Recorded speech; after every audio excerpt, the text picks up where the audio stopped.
Hey everybody, Manny from The Way I Dad, and as you can guess, we had a great time in Europe. Now this was only my second time going to Paris, so naturally I wanted to do things like climb the Eiffel Tower and see the Mona Lisa. But it wasn't long before my Parisian wife steered us in the right direction and made sure we had a true, authentic vacation. So here's my do's and don'ts of traveling to Paris and not acting like a tourist. 1, 2, 3, 4.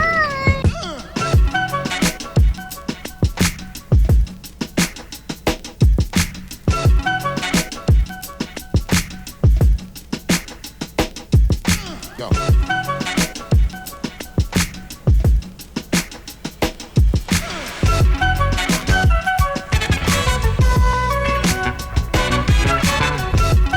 Don't start your week without figuring out what you're gonna do. Make sure that you plan for everything.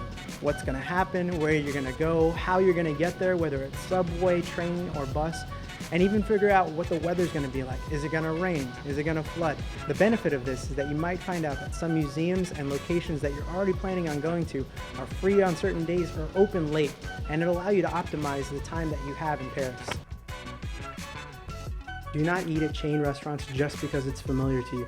Instead, you should be buying fresh bread every day and walking through the street markets just to buy a quiche. You're in Paris, enjoy the food. Don't just stay at a hotel when you're in Paris. Instead, look for a fully furnished apartment or something that's gonna feel like home to you. Don't stand in line for the Mona Lisa. Like I was trying to tell you earlier, the Louvre stays open till 10 p.m. on some of the days of the week, and by that time most of the tourists and people have dissipated. Or you could just skip the Mona Lisa altogether and go to some place like the Grand Palais or the Petit Palais, or whatever you choose to do. Make sure it's something that you're going to be interested in.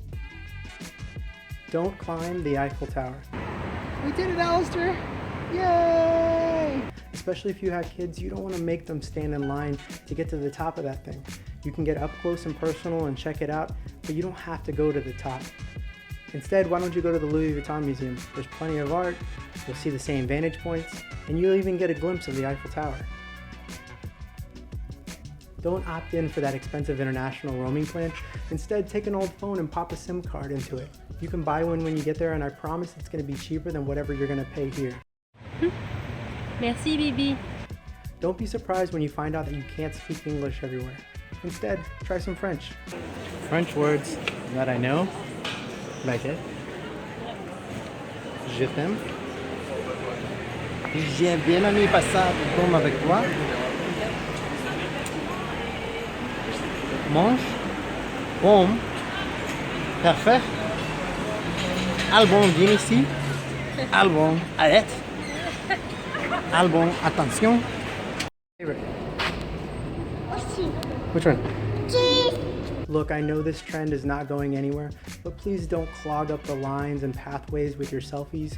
If you're gonna take one, pull to the side, or better yet, just have somebody take a picture for you.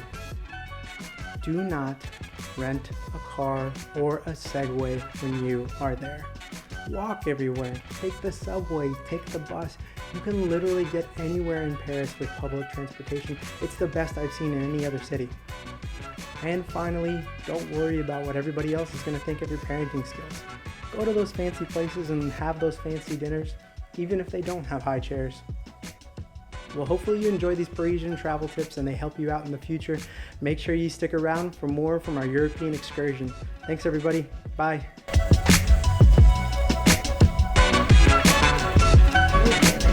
Beware of pickpockets. Please dig under your bag. Valuables at all times. Wow.